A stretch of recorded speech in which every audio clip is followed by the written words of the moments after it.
పండించే ప్రతి మెతుకు మీద తినేవాడి పేరు రాసి ఉంటుందండి. అదే నిజమైతే బుల్లెట్ మీద కూడా ఖచ్చితంగా చావుబోయేడి పేరు రాసే ఉంటుంది.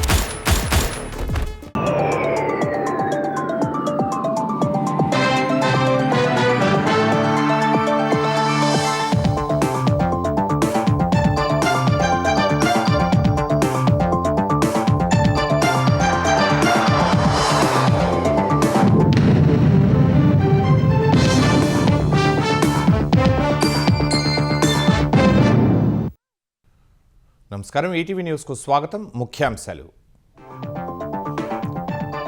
సినీ నటి త్రిషపై వివాదాస్పద వ్యాఖ్యల కేసులో ఉదయనిధి స్టాలిన్ అరెస్ట్. తమిళనాడు ప్రతిపక్ష నేతకు బెయిల్ ఇచ్చిన మద్రాస్ హైకోర్టు.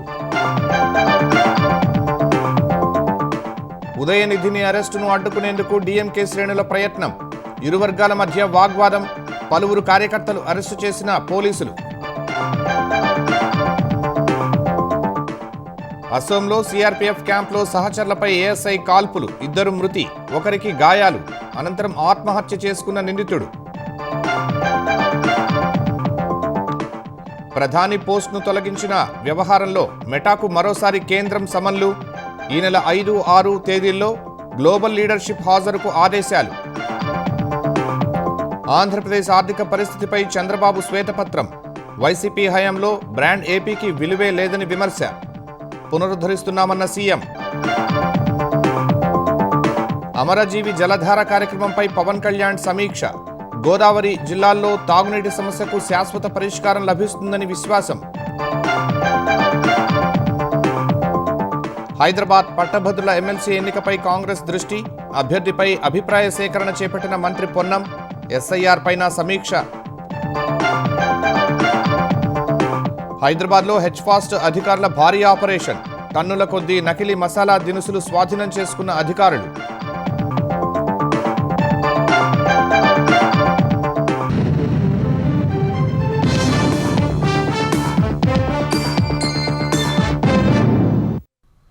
సినీ నటి త్రిషపై అసభ్య వ్యాఖ్యల కేసులో తమిళనాడు ప్రతిపక్ష నేత ఉదయనిధి స్టాలిన్ను తంజావూరు ఈస్ట్ పోలీసులు అరెస్టు చేశారు.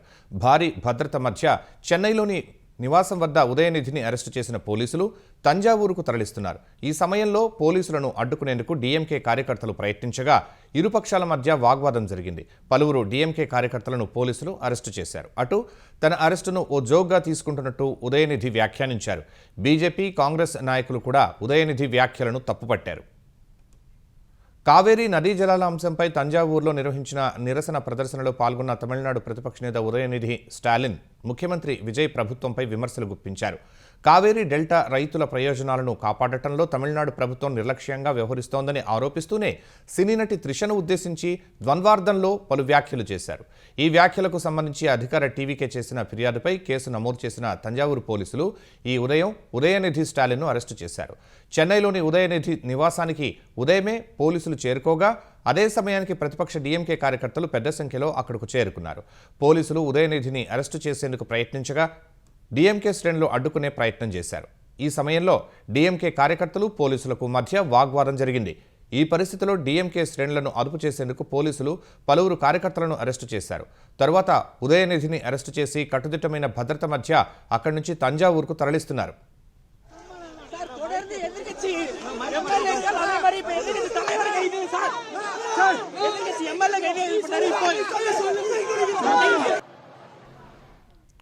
త్రిషపై ద్వంద్వ వ్యాఖ్యల కేసును న్యాయపరంగా ఎదుర్కొంటానన్న ఉదయనిధి తనను పోలీసులు అరెస్టు చేయటం ఓ జోక్గా తీసుకుంటున్నట్లు వ్యాఖ్యానించారు. సీఎం విజయ్ పేరును తప్ప తాను ఎవరి పేరును ప్రస్తావించలేదన్నారు. ఉదయనిధి అరెస్టుపై మండిపడిన డీఎంకే నేత ఇళంగోవన్ ఇది రాజకీయ కక్ష సాధింపు చర్య అని ఆక్షేపించారు. ఉదయనిధి తన ప్రసంగంలో ఎవరి పేరును ప్రస్తావించలేదని, కేవలం ప్రభుత్వ వైఫల్యాలని ఎత్తిచూపారని తెలిపారు. ఉదయనిధి అరెస్టును నిరసిస్తూ డీఎంకే కార్యకర్తలు తమిళనాడులోని పలు ప్రాంతాల్లో నిరసనలు చేపట్టారు. రహదారులపై బైఠాయించి ప్రభుత్వానికి వ్యతిరేకంగా నినాదాలు చేశారు. తంజావూరులో డీఎంకే, టీవీకే కార్యకర్తలు పరస్పరం ఎదురుపట్టడంతో ఉద్రిక్తత తలెత్తింది. లాఠీచార్జ్ చేసి పోలీసులు వారిని చెదరగొట్టారు. అటు ఉదయనిధి వ్యాఖ్యలను నిరసిస్తూ తమిళనాడు వ్యాప్తంగా టీవీకే కార్యకర్తలు నిరసనలు చేపట్టారు.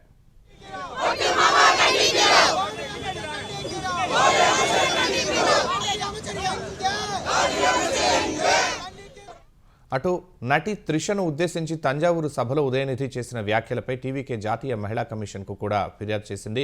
నటి త్రిషను ఉద్దేశించి బహిరంగ సభలో ఉదయనిధి చేసిన వ్యాఖ్యలు అభ్యంతరకరంగా ఉన్నాయని పేర్కొంది. ఆయన వ్యాఖ్యలను పరిగణలోకి తీసుకుని చర్యలు చేపట్టాలని కోరింది. అలాగే ఉదయనిధి బేషరతుగా క్షమాపణలు చెప్పాలని డిమాండ్ చేసింది. మరోవైపు బెయిల్ కోసం ఉదయనిధి దాఖలు చేసిన పిటిషన్పై విచారణ జరిపిన మద్రాస్ హైకోర్టు ఆయనకు బెయిల్ మంజూరు చేసింది. ప్రజలకు అందుతున్న సేవలపై ప్రజాభిప్రాయం తీసుకుంటున్నామని సీఎం చంద్రబాబు తెలిపారు. ప్రజాభిప్రాయాలకు అనుగుణంగా చర్యలు చేపడుతున్నామని చెప్పారు. కూటమి ప్రభుత్వం ఏర్పడి 2 ఏళ్లు పూర్తయిన సందర్భంగా ఏపీ ఆర్థిక పరిస్థితిని వివరించారు. సంపద పెరిగితే ఉపాధి పెరుగుతుందని, జీవన ప్రమాణాలు పెంచగలిగితేనే సంతృప్తి పెరుగుతుందని సీఎం తెలిపారు.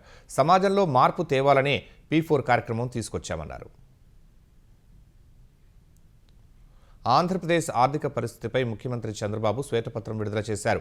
2024 నాటి పరిస్థితులు, తాజా పరిస్థితులపై వాస్తవాలను సీఎం ప్రజల ముందు పెట్టారు. ఏపీ సమగ్ర సమాచారం ప్రజలకు తెలపటం ముఖ్యమన్నారు. అందుకే శ్వేతపత్రం విడుదల చేశామన్నారు. ఇప్పటి వరకు 7 శ్వేతపత్రాలు విడుదల చేశామని చెప్పారు. ఎప్పటికప్పుడు ప్రోగ్రెస్ రిపోర్టులు ప్రజలకు తెలియజేయాలని, ప్రభుత్వం బాగా పనిచేస్తుందనేందుకు భోగాపురం విమానాశ్రయం ప్రారంభోత్సవం నిదర్శనమన్నారు. వైసీపీ హయాంలో బ్రాండ్ ఆంధ్ర దెబ్బతిందని ఆరోపించారు. బ్రాండ్ ఆంధ్రాను మళ్లీ పునరుద్ధరించే లక్ష్యంతో పనిచేస్తున్నట్లు చెప్పారు. ఏపీకి పెట్టుబడులు తీసుకొస్తున్నామని వెల్లడించారు. 2028లో అమరావతి రాజధాని ఫేజ్ 1 పూర్తవుతుందన్నారు. పోలవరంపై 12,157 కోట్ల రూపాయలు ఖర్చు చేశామని, 2027 మార్చి నాటికి పోలవరం తొలిదశ పనులు పూర్తవుతాయన్నారు. ప్రధాని మోదీ చేతుల మీదుగా జాతికి అంకితం చేస్తామని సీఎం ప్రకటించారు. ఒక పక్క నిన్న కూడా పీఎం గారికి చెప్పాను, 28లో అమరావతి ఫేజ్ 1 స్టార్ట్ చేస్తున్నాం. No choice. Number 2, Polavaram irrigation project life line, జీవనాడి. దీంతో చాలా సమస్యలు పరిష్కారం అవుతాయి. ఫేజ్ 1 అన్ని పనులు పూర్తి చేసి, రీహాబిలిటేషన్ ఇచ్చేసి by March project will be ready. ప్రధానమంత్రి గారి చేతుల ద్వారానే ఇనాగరేట్ చేస్తాను అనౌన్స్ చేశాం. It is a game changer. Next, ఈ ప్రాజెక్టు వల్ల బెనిఫిట్ రాయలసీమకు దగ్గర 200 టీఎంసీ నీళ్లు గోదావరి, కృష్ణా అండ్ పెన్నా కనెక్ట్ చేస్తే మనం నీళ్ళు ఇచ్చే పరిస్థితి వస్తుంది. ఉత్తరాంధ్ర సుజల స్రవంతి 63 టీఎంసీ నీళ్లు తీసుకెళ్తాం. ఈ సంవత్సరమే ఈ నెలలోనే అనకాపల్లి వరకు నీళ్లు ఇవ్వాలనుకున్నాం. ఈరోజు రేపు రివ్యూ చేసుకొని విల్ డిసైడ్ ది డేట్. పెట్టుబడుల ఆకర్షణకు 28 నూతన పారిశ్రామిక పాలసీలు తీసుకొచ్చామని సీఎం చెప్పారు. 23 లక్షల కోట్లు ఎంఓయూలు చేసుకున్నామని, దేశంలోనే పీపీపీ ప్రాజెక్టుల అమలులో ఏపీ అగ్రస్థానంలో ఉందన్నారు. పీపీపీ విధానంపై వైసీపీ నేతలు భిన్న వాదనలు చేస్తున్నారన్న సీఎం, సాంకేతికత వినియోగం వల్ల గొడ్డలి పార్టీ అల్లాడిపోతోందన్నారు. గొడ్డలి పార్టీ దేనికి దొరికిపోతున్నారు అడ్డంగా. వీళ్ళు చేసే నేరాలు, ఘోరాలు, అకృత్యాలు అన్నీ కూడా సీసీటీవీ కెమెరాలు వచ్చేస్తున్నాయి, డ్రోన్స్ ద్వారా వచ్చేస్తున్నాయి. Nobody can escape, law and order nobody can breach. ఆ స్టేజ్ తీసుకొస్తున్నాం. అందుకే రియల్ టైమ్ గవర్నెన్స్ 4.0. దీంతో మీకు రాబోయే రోజుల్లో ఎవరైనా ఇష్టం లేని వాళ్ళు రాజకీయంతోనో, కులంతోనో, మతంతోనో వ్యతిరేకిస్తే తప్ప not with performance. I'm very clear on that. అధికార వికేంద్రీకరణే కాదని, ప్రాంతీయ సమతుల్యత అభివృద్ధి చేస్తున్నామన్నారు. విశాఖ ఎకనామిక్ రీజియన్ దేశంలోనే అతిపెద్దదని, అమరావతి ఎకనామిక్ రీజియన్ను కూడా అభివృద్ధి చేస్తున్నట్లు చెప్పారు. 2047 నాటికి 15% వృద్ధే విజన్ స్వర్ణాంధ్ర లక్ష్యమన్నారు.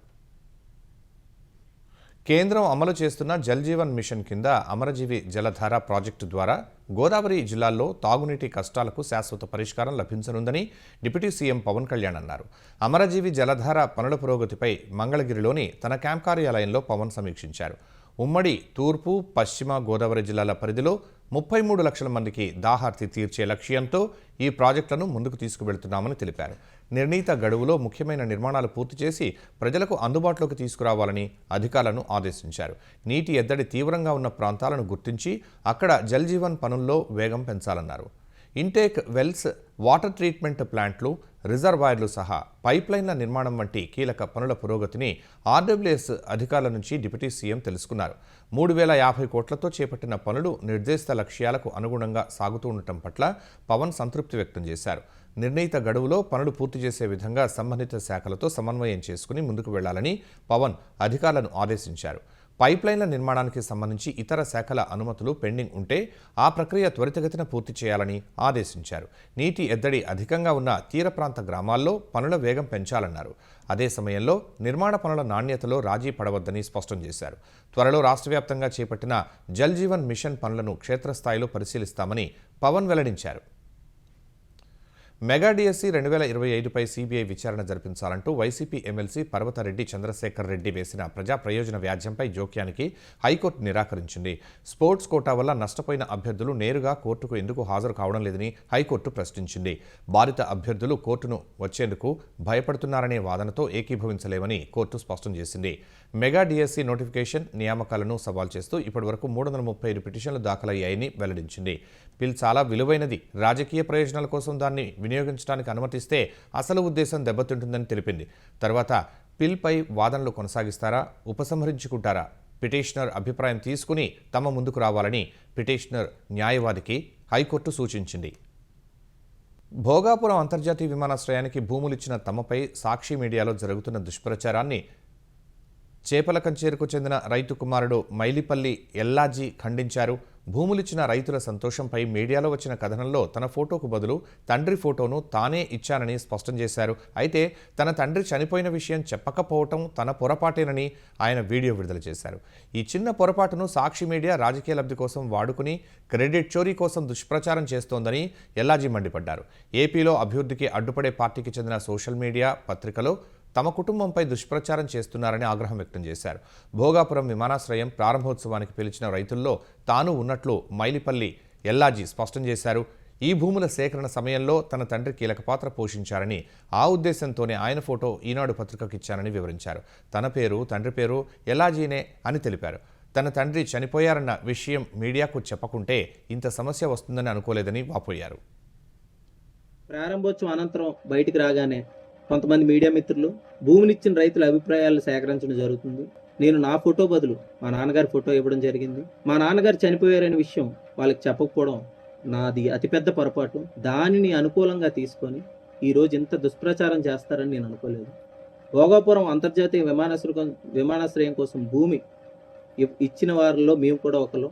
2015 సంవత్సరంలో చేపట్టిన భూసేకరణలో ఎకరం 53 సెంట్లు మా తాతగారికి చెందినటువంటి భూమిని మేము ఎయిర్పోర్ట్ నిర్మాణం కోసం ఇవ్వడం జరిగింది.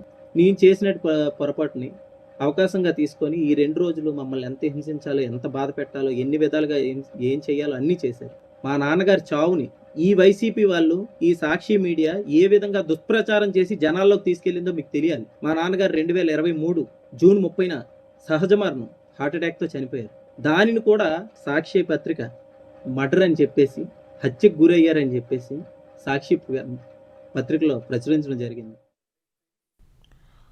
హైదరాబాద్ పట్టభద్రుల ఎమ్మెల్సీ ఎన్నికలపై కాంగ్రెస్ ముందస్తు వ్యూహాలకు పదును పెట్టింది. ఎన్నికల షెడ్యూల్ ప్రకటించకముందే అభ్యర్థి ఎంపిక, ఓటరు నమోదు, పార్టీ సమన్వయంపై దృష్టి పెట్టింది. ఇందులో భాగంగా హైదరాబాద్ జిల్లా ఇన్ఛార్జి మంత్రి పొన్నం ప్రభాకర్ ఈ ఎన్నికలకు అభ్యర్థిపై అభిప్రాయ సేకరణ ప్రారంభించారు. హైదరాబాద్ జిల్లా పరిధిలోని 15 అసెంబ్లీ నియోజకవర్గాలకు విస్తరించిన ఎమ్మెల్సీ పట్టభద్రుల నియోజకవర్గంలో విజయం కోసం ప్రజాప్రతినిధులు, డీసీసీ అధ్యక్షులు, గతంలో ఎమ్మెల్సీ ఎన్నికల్లో పోటీ చేసిన అభ్యర్థులు, ముఖ్య నాయకుల నుంచి లిఖితపూర్వక సూచనలు, సలహాలు తీసుకోవాలని నిర్ణయించారు. స్థానిక పరిస్థితులు, అభ్యర్థుల సామర్థ్యం, గెలుపు అవకాశాలు, పట్టభద్రుల వర్గంలో ఉన్న ఆదరణ ఆధారంగా సమగ్ర నివేదిక రూపొందించి పార్టీ అధిష్టానానికి నివేదిస్తామని పొన్నం తెలిపారు. ఇక పట్టభద్రుల ఓటరు నమోదుపై 15 అసెంబ్లీ నియోజకవర్గాల ఇన్ఛార్జీలకు స్పష్టమైన సూచనలు చేశారు. అర్హత కలిగిన ప్రతి పట్టభద్రుడు ఓటరుగా నమోదు చేసుకునే విధంగా అవగాహన కార్యక్రమాలు చేపట్టాలని పొన్నం సూచించారు. ఇంటింటికి తిరిగి ఓటు నమోదు ప్రక్రియను వేగవంతం చేయాలన్నారు. కాంగ్రెస్ దుష్ప్రచారాన్ని పటాపంచలు చేస్తూ కాళేశ్వరం ప్రాజెక్టు తన ప్రాముఖ్యతను మరోసారి నిరూపిస్తోందని బీఆర్ఎస్ వర్కింగ్ ప్రెసిడెంట్ కేటీఆర్ అన్నారు. రివర్స్ పంపింగ్ ద్వారా శ్రీరామ్ సాగర్ వరద కాలువను పునరుజ్జీవింపజేస్తూ వరద కాలువలోని రాంపూర్, రాజేశ్వరరావుపేట పంప్ హౌస్ల నుంచి నీటిని ఎత్తిపోసి సుమారు 2 లక్షల ఎకరాల ఆయకట్టుకు సాగునీరు అందిస్తుందన్నారు. కాళేశ్వరం ఎప్పటికీ తెలంగాణ రైతుకు భరోసాను ఇస్తుందన్నారు. కాంగ్రెస్ ఎన్ని అబద్ధాలు ప్రచారం చేసినా ఈ నీటిని తమ పొలాల్లో చూస్తున్న తెలంగాణ రైతన్నలకు నిజాలేమిటో తెలుసని అన్నారు. హైదరాబాద్లో ఆహార కల్తీకి పాల్పడుతున్న వారిపై ఉక్కుపాదం మోపుతున్న హెచ్ఫాస్ట్ అధికారులు మరో భారీ ఆపరేషన్లో టన్నుల కొద్దీ పెద్ద ఎత్తున మసాలా దినుసులు స్వాధీనం చేసుకున్నారు. హైదరాబాద్లోని పలు ప్రాంతాల్లో విస్తరించిన 13 వ్యాపార సంస్థల్లో తనిఖీలు చేసిన హెచ్ఫాస్ట్ అధికారులు 25.3 టన్నుల కల్తీ మసాలా దినుసులు, 89.15 టన్నుల ముడి పదార్థాలు స్వాధీనం చేసుకున్నారు. ఈ ఆపరేషన్లో 3 నిందితులను అరెస్టు చేసిన పోలీసులు వారిపై క్రిమినల్ కేసులు నమోదు చేశారు. మసాలాల్లో సింథటిక్ రంగులు, క్లాత్ డైలు, టాల్కమ్ పౌడర్ వాడినట్లు గుర్తించామని హైదరాబాద్ సిపి సజ్జనార్ వెల్లడించారు. ప్రస్తుతం స్వాధీనం చేసుకున్న మసాలాల్లో ఆవాలు, వాము, జీలకర్ర, షాజీరా, లవంగాలతో కూడిన నకిలీ మసాలాలు ఉన్నట్టు తెలిపారు. వాటిని ఎలా కల్తీ చేస్తున్నారో మీడియాకు వివరించిన సజ్జనార్ కల్తీ మసాలాలతో తీవ్రమైన ఆరోగ్య సమస్యలు వచ్చే ప్రమాదం ఉందని హెచ్చరించారు. హెచ్ఫాస్ట్ ఏర్పాటైన 140 రోజుల్లో 659 దాడులు చేశామని, 202 కేసులు, 246 టన్నుల కల్తీ ఆహార పదార్థాలు స్వాధీనం చేసుకున్నట్టు సజ్జనార్ వివరించారు. నకిలీ, కల్తీ ఆహార పదార్థాల కేసులపై త్వరలో ప్రత్యేక దర్యాప్తు బృందాన్ని ఏర్పాటు చేస్తామన్నారు.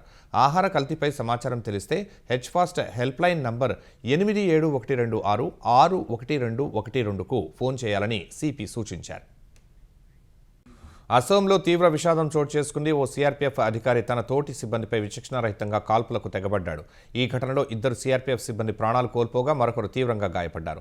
తర్వాత కాల్పులు జరిపిన ఏఎస్ఐ తనను తాను కాల్చుకుని ఆత్మహత్య చేసుకున్నాడు. నాగావ్ జిల్లా కటిమారిలోని 34వ బెటాలియన్ సీఆర్పీఎఫ్ క్యాంప్లో ఉదయం 7 గంటల ప్రాంతంలో ఈ ఘటన జరిగింది. ఆంధ్రప్రదేశ్కు చెందిన ఏఎస్ఐ బల్లాని ప్రేమవరం ఉదయం ప్రధాన ద్వారం వద్ద విధుల్లో ఉన్నాడు. గార్డ్ రూమ్ నుంచి ఒక ఇన్సాస్ రైఫిల్ తీసుకున్న ప్రేమవరం క్వార్టర్ గార్డ్ వెనుక వైపునకు వెళ్లి అక్కడ ఉన్న హెడ్ కానిస్టేబుల్ విష్ణుప్రసాద్ బఘేల్పై కాల్పులు జరిపాడు. బఘేల్ అక్కడికక్కడే కుప్పకూలి ప్రాణాలు విడిచాడు. తర్వాత డాక్యుమెంట్ వెరిఫికేషన్ కోసం లక్నో నుంచి వచ్చిన ఎస్ఐ రామ్ నవల్ సింగ్ యాదవ్పై కాల్పులు జరపగా ఆయన కూడా అక్కడికక్కడే మృతి చెందారు. మరో ఏఎస్ఐ మానే గోవింద్ శ్రీపుల్కు తీవ్ర గాయాలయ్యాయి. వెంటనే అప్రమత్తమైన సిబ్బంది అతన్ని ఆసుపత్రికి తరలించారు. తోటి జవాన్లపై కాల్పులు జరిపిన ప్రేమవరం బ్యారక్లోకి వెళ్లి తనను తాను కాల్చుకుని ఆత్మహత్య చేసుకున్నాడు. ఈ సమాచారం అందుకున్న సీఆర్పీఎఫ్ పోలీస్ అధికారులు ప్రేమవరం చర్యపై విచారణకు ఆదేశించారు. కిడ్నాప్ కేసులో గుంటూరు తూర్పు మాజీ ఎమ్మెల్యే వైసీపీ నాయకుడు షేక్ మహమ్మద్ ముస్తఫాను నూజివీడు పోలీసులు అరెస్టు చేశారు. వ్యాపార వివాదాల నేపథ్యంలో పొగాకు వ్యాపారి కుమారుడు సహా మరో 3 కిడ్నాప్ చేసి బెదిరింపులకు పాల్పడిన ఘటనలో ఇటీవల మాజీ ఎమ్మెల్యే షేక్ మహమ్మద్ ముస్తఫా, ఆయన కుమారుడు బషీర్పై పోలీసులు కిడ్నాప్, ఎస్సీ ఎస్టీ అట్రాసిటీ చట్టం కింద కేసులు నమోదు చేశారు. అప్పటి నుంచి పోలీసులకు దొరకకుండా ముస్తఫా, ఆయన కుమారుడు తప్పించుకుని తిరుగుతున్నారు. మాజీ ఎమ్మెల్యే, ఆయన కుమారుడు కోసం గాలిస్తున్న పోలీసులు గత అర్ధరాత్రి 1 గంట సమయంలో ముస్తఫాను గుజరాత్లో పట్టుకున్నారు. ఆయనను అక్కడి నుంచి ఏపీకి తీసుకువచ్చేందుకు ప్రయత్నిస్తున్న పోలీసులు ఆయన కుమారుడి కోసం వేట కొనసాగిస్తున్నారు. రాజధాని అమరావతిలో ఎమ్మెల్యేలు, ఎమ్మెల్సీల కోసం నిర్మించిన నివాసాలను సీఎం చంద్రబాబు చేతుల మీదుగా సాధారణ పరిపాలన విభాగానికి అప్పగించనున్నట్టు ఏపీ మంత్రులు నారాయణ, అనగాని సత్యప్రసాద్, సవిత తెలిపారు.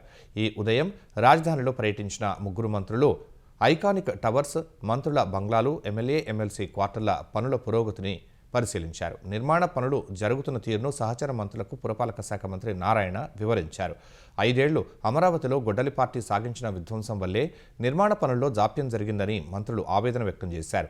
కూటమి ప్రభుత్వం ఏర్పడిన 2 ఏళ్లలో ఎమ్మెల్యేల క్వార్టర్లు పూర్తి కావటం సంతోషంగా ఉందన్నారు. అమరావతిపై ప్రజలకు ఇచ్చిన మాట ప్రకారం సీఎం చంద్రబాబు ముందుకు వెళుతున్నారని మంత్రులు తెలిపారు. మంత్రులు, అధికారులు, ప్రజలు ఇక్కడికి వచ్చి నివాసం ఉండేలా అన్ని రకాల వసతులను కల్పిస్తున్నారని గుర్తు చేశారు. ఏదైతే అబద్ధాల పునాదులు పుట్టినటువంటి పార్టీ కాబట్టి అన్ని అబద్ధాలు చెప్పి 2019లో తెలుగుదేశం పార్టీ, కూటమి పార్టీ ఓడిపోయిన తర్వాత దీనిపైన బురద జల్లి ఎవరైతే అసెంబ్లీలో చెప్పాడో తప్పకుండా రాజధాని ఇక్కడే రావాలా, సెంట్రిక్గా ఉంది ఇది స్టేట్కి, తప్పకుండా 30,000 ఎకరాలు రావాలని చెప్పినటువంటి వ్యక్తి మాట మార్చి మరి 3 రాజధాని అన్నాడు, ప్యాకెట్ అన్నాడు, ఇదన్నాడు, ఇది చేశాడు. మళ్ళీ ఇప్పుడు చూస్తే కొత్తగా పిచ్చిగా మ్యావిగాన్ అంటా ఉన్నాడు, మళ్ళీ విజయవాడ అంటాడు, రేపొద్దున ఇంకోటి అంటాడు. అట్లా వాళ్ళు చేసినటువంటి విధ్వంసం తర్వాత మళ్ళీ ఈ కట్టడలన్నీ కూడా బాగున్నాయా లేవా అని చూసి అడిషనల్ ఖర్చు పెట్టి ఐఐటీలని అలాగే కమిటీలు వేసుకుని ఇవన్నీ కూడా చూసుకుని దాన్ని చేయడం కూడా ఎంతో కష్టమైంది. అయినప్పటికీ 2 సంవత్సరాలు పూర్తి చేశాం.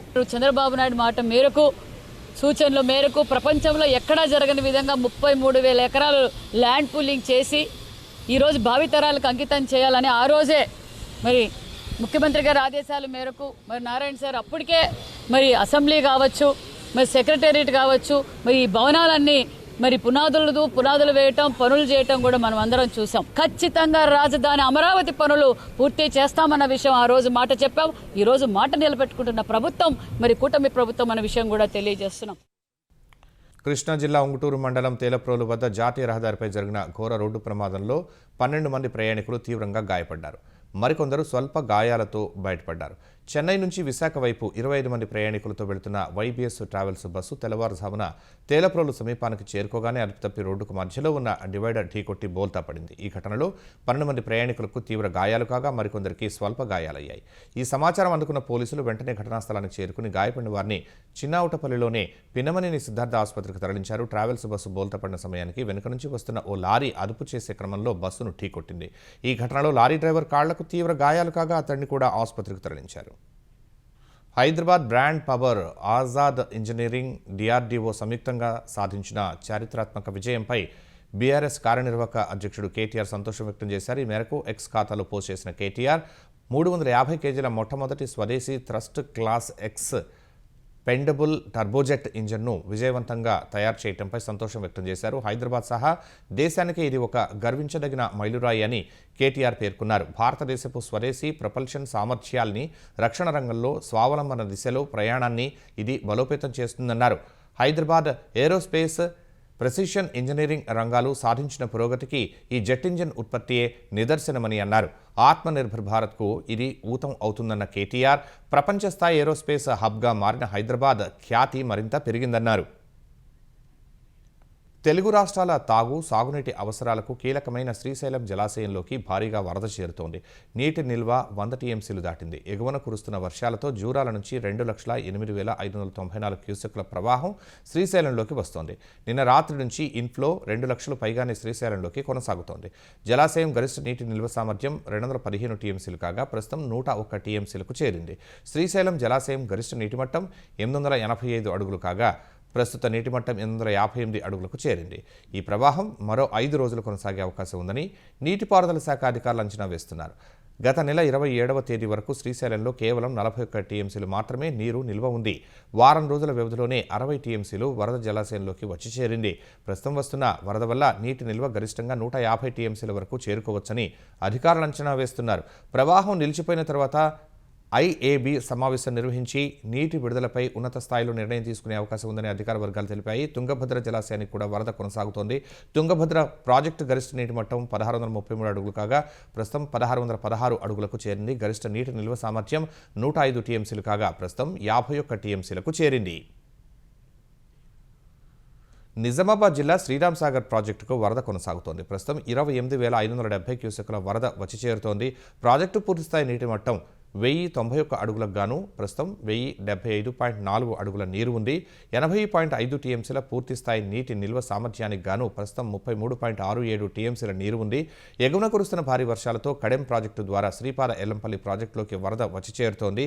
ప్రస్తుతం ప్రాజెక్టు ఇన్ఫ్లో 8,336 క్యూసెక్కులు, అవుట్ఫ్లో 16,048 క్యూసెక్కులుగా ఉంది. అలాగే ప్రాజెక్టు పూర్తి సామర్థ్యం 20.17 టీఎంసీలకు గాను ప్రస్తుతం 18.78 టీఎంసీల నీరు ప్రాజెక్టులో నిల్వ ఉంది. గోదావరి నది పరివాహక ప్రాంతంలో ఉన్న గ్రామాల ప్రజలు అప్రమత్తంగా ఉండాలని అధికారులు హెచ్చరికలు జారీ చేశారు. మెదక్, కామారెడ్డి జిల్లాల సరిహద్దులో ఉన్న పోచారం ప్రాజెక్టుకు ఎగువ ప్రాంతంలో కురిసిన వర్షంతో భారీగా వరద నీరు వచ్చి చేరుతోంది. భారీ వర్షాలు కేరళను అతలాకుతలం చేస్తున్నాయి. ఎడతెరిపి లేకుండా కురుస్తున్న వానలకు నదులు పొంగి పొల్లడంతో లోతట్టు ప్రాంతాలు జలమయం అయ్యాయి. కాసరగోడ్ జిల్లా బయ్యార్లో అత్యధికంగా 12 సెంటీమీటర్ల వర్షపాతం నమోదైంది. ఈ వానకు పోటెత్తిన వరదల్లో ఇళ్లు, పొలాలు నీట మునిగాయి. ప్రభుత్వ కార్యాలయాలు, పలు పాఠశాలలు జలమయం కాగా విలువైన దస్తావేజులు, పాఠ్య పుస్తకాలు కొట్టుకుపోయాయి. దస్తావేజులు కోల్పోయిన వారికి ప్రత్యేక అదాలత్ల ద్వారా కొత్త దస్త్రాలు అందిస్తామని అధికారులు తెలిపారు. కొత్త పాఠ్య పుస్తకాలు పంపిణీ చేస్తామన్నారు. ఈ పరిస్థితులపై సమీక్షించిన కేరళ సీఎం వీడి సతీశన్ ఇళ్లు శుభ్రం చేసుకునేందుకు ప్రతి వార్డుకు 25,000 రూపాయలు కేటాయించారు. అటు కేరళలో వర్షాలు కొనసాగుతాయని ఐఎండీ తెలిపింది. ఐఎండీ 12 జిల్లాలకు ఆరెంజ్ అలర్ట్, 2 జిల్లాలకు ఎల్లో అలర్ట్ జారీ చేసింది.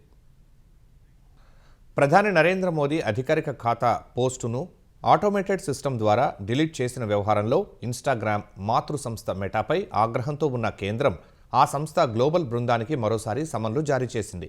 ఈ నెల 5, 6 తేదీల్లో విచారణకు రావాలని నోటీసులు ఇచ్చింది. సిస్టమ్స్ అనుకున్న రీతిలో సమర్థంగా పనిచేసే విధంగా చూడాల్సిన బాధ్యత మెటాదేనన్న కేంద్ర ప్రభుత్వ ఐటీ కార్యదర్శి ఎస్ కృష్ణన్ అమెరికాలోని గ్లోబల్ లీడర్షిప్ ఢిల్లీ రావాలని సమన్లలో పేర్కొన్నారు. కేవలం సాంకేతిక లోపం అని తప్పించుకోలేరని, కంటెంట్ మోడరేషన్ సాఫ్ట్వేర్పై వివరణ ఇవ్వాల్సిందేనని మెటాకు ఇచ్చిన సమన్లలో కృష్ణన్ స్పష్టం చేశారు. గ్లోబల్ టెక్ దిగ్గజాలు భారత్లోని చట్టాలకు లోబడి నడుచుకోవాల్సిందేనని తేల్చి చెప్పారు. ఇదే సమయంలో ఇన్స్టాగ్రామ్లో బాలల భద్రత, వాట్సాప్ కొత్త ఫీచర్లతో వచ్చే సైబర్ ముప్పులపై కూడా మెటా గ్లోబల్ టీంను కేంద్రం ప్రశ్నించే అవకాశం ఉంది. సోషల్ మీడియాలో డీప్ ఫేక్, ఏఐ నకిలీ కంటెంట్ నిరోధక చర్యలపై కూడా మెటాను ప్రశ్నిస్తారని తెలుస్తోంది. కేంద్రంలో ఎన్డీఏ సర్కారు అధికారం చేపట్టాక యువతకు ఉద్యోగ ఉపాధి అవకాశాలు పెరగటమే కాకుండా అంతర్జాతీయ క్రీడల్లో దేశానికి బంగారు పతకాలు వస్తున్నాయని కేంద్ర మంత్రులు తెలిపారు. ప్రధాని నరేంద్ర మోదీ, కేంద్ర మంత్రులు, ఎన్డీఏ ఎంపీలు పాల్గొన్న ఎన్డీఏ భేటీలో ఈ మేరకు పేర్కొన్నారు. బీహార్లోని బంకీపూర్ ఉప ఎన్నికలో బీజేపీ అభ్యర్థి ఓటమి పాలైన మరుసటి రోజే జరిగిన ఈ భేటీలో కేంద్ర మంత్రి మన్సుఖ్ మాండవీయ క్రీడలపై ప్రజెంటేషన్ ఇచ్చారు. 2014 నుంచి మోదీ సర్కార్ అమలు చేస్తున్న క్రీడా విధానం సత్ఫలితాలు ఇస్తోందన్నారు. ఈ కారణంగానే ఒలింపిక్స్, కామన్వెల్త్, ఆసియా క్రీడలు సహా అంతర్జాతీయ క్రీడల్లో భారత క్రీడాకారులు బంగారు పతకాలు సాధిస్తున్నట్లు చెప్పారు. ఎన్డీఏ అధికారం చేపట్టిన నాటి నుంచి యువతకు ఉద్యోగ ఉపాధి అవకాశాలు పెరిగినట్లు సమావేశంలో పలువురు మంత్రులు చెప్పినట్టు బీజేపీ ఎంపీ ఒకరు తెలిపారు. కేంద్రం అమలు చేస్తున్న అనేక సంక్షేమ పథకాలపై ఎన్డీఏ భేటీలో సంబంధిత మంత్రులు ప్రజెంటేషన్ ఇచ్చినట్లు తెలిపారు. ఉత్తరప్రదేశ్ నోయిడాలోని ఓ ఎలక్ట్రానిక్ చిప్ తయారీ కేంద్రంలో జరిగిన అగ్ని ప్రమాదంలో 2 చనిపోయారు, మరో 3 గాయపడ్డారు. ఎకోటెక్ పారిశ్రామిక వాడలోని ILGIM కంపెనీలో తెల్లవారుజామున అకస్మాత్తుగా మంటలు చెలరేగాయి. ఈ సమాచారం అందగానే పోలీసులు, అగ్నిమాపక సిబ్బంది హుటాహుటిన ఘటనా స్థలికి చేరుకున్నారు. 6 అగ్నిమాపక యంత్రాలతో మంటలను అదుపు చేసేందుకు ప్రయత్నిస్తూ ఉండగా ఐరన్ బీమ్ ఊడి అగ్నిమాపక సిబ్బందిపై పడింది. తీవ్రంగా గాయపడిన 5 సిబ్బందిని సమీప ఆసుపత్రికి తరలించారు. అక్కడ చికిత్స చేస్తూ ఉండగానే 2 అగ్నిమాపక సిబ్బంది మృతి చెందారు. మరో 3 గాయపడగా వారి పరిస్థితి నిలకడగా ఉందని వైద్యులు తెలిపారు. ఈ అగ్ని ప్రమాదానికి గల కారణాలపై దర్యాప్తు చేస్తున్నట్టు పోలీసులు వెల్లడించారు. కొన్నేళ్ల నుంచి పాక్లో గుర్తు తెలియని వ్యక్తుల చేతుల్లో ఉగ్రవాదులు హతమవుతున్న ఘటనలపై లష్కర్-ఏ-తోయిబా కమాండర్ రిజ్వాన్ హనీఫ్ సంచలన వ్యాఖ్యలు చేశాడు. పెషావర్, కరాచీ, రావల్పిండి, ముజఫరాబాద్, రావల్కోట్ లాంటి నగరాల్లో తమ వాళ్లను వరుసగా మట్టుబెడుతున్నారని ఆవేదన వ్యక్తం చేశాడు. గత 3-4 ఏళ్లలో భారత నిఘా ఏజెంట్లు అజ్ఞాత వ్యక్తుల ద్వారా 30 మందికి ఉగ్రవాదులను హతమార్చారని హనీఫ్ చెప్పుకొచ్చాడు. ఈ పరిణామాలతో పాక్ ఆక్రమిత కశ్మీర్లో తమ కార్యకర్తలు ప్రశాంతంగా బతకలేకపోతున్నారని వాపోయాడు. భారత ఏజెంట్లు వారిని లక్ష్యం చేసుకుంటున్నట్టు రిజ్వాన్ హనీఫ్ చెప్పిన వీడియో ప్రస్తుతం సామాజిక మాధ్యమాల్లో చక్కర్లు కొడుతోంది. ఈ ఏడాది మే నెలలో అతడు ఈ ప్రసంగం చేసినట్లు తెలుస్తోంది. ఇదే ప్రసంగంలో హనీఫ్ ఇతర మతాలను కించపరిచే వ్యాఖ్యలు చేశాడు. ముఖ్యంగా హిందువులు, యూదులను ఉద్దేశించి అభ్యంతరకర వ్యాఖ్యలు చేసిన హనీఫ్ అల్లా మాత్రమే సర్వోన్నతుడని చెప్పుకొచ్చాడు. ముఖ్యాంశాలు మరోసారి. సినీ నటి త్రిషపై వివాదాస్పద వ్యాఖ్యల కేసులో ఉదయనిధి స్టాలిన్ అరెస్ట్. తమిళనాడు ప్రతిపక్ష నేతకు బెయిల్ ఇచ్చిన మద్రాస్ హైకోర్టు. ఉదయనిధిని అరెస్టును అడ్డుకునేందుకు డీఎంకే శ్రేణుల ప్రయత్నం. ఇరు వర్గాల మధ్య వాగ్వాదం. పలువురు కార్యకర్తలు అరెస్టు చేసిన పోలీసులు. అసోంలో సిఆర్పీఎఫ్ క్యాంప్లో సహచరులపై ఏఎస్ఐ కాల్పులు. 2 మృతి, 1కి గాయాలు. అనంతరం ఆత్మహత్య చేసుకున్న నిందితుడు. ప్రధాని పోస్ట్ను తొలగించిన వ్యవహారంలో మెటాకు మరోసారి కేంద్రం సమన్లు. ఈ నెల 5, 6 తేదీల్లో గ్లోబల్ లీడర్షిప్ హాజరుకు ఆదేశాలు. ఆంధ్రప్రదేశ్ ఆర్థిక పరిస్థితిపై చంద్రబాబు శ్వేతపత్రం. వైసీపీ హయాంలో బ్రాండ్ ఏపీకి విలువే లేదని విమర్శ. పునరుద్ధరిస్తున్నామన్న సీఎం. అమరజీవి జలధార కార్యక్రమంపై పవన్ కళ్యాణ్ సమీక్ష. గోదావరి జిల్లాల్లో తాగునీటి సమస్యకు శాశ్వత పరిష్కారం లభిస్తుందని విశ్వాసం.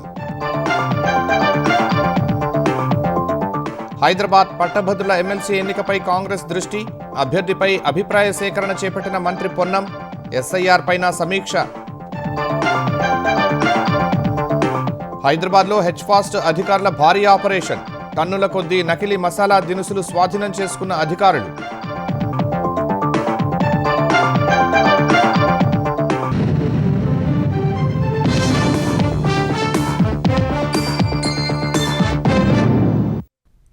ఈటీవీ న్యూస్ సమాప్తం. నమస్కారం.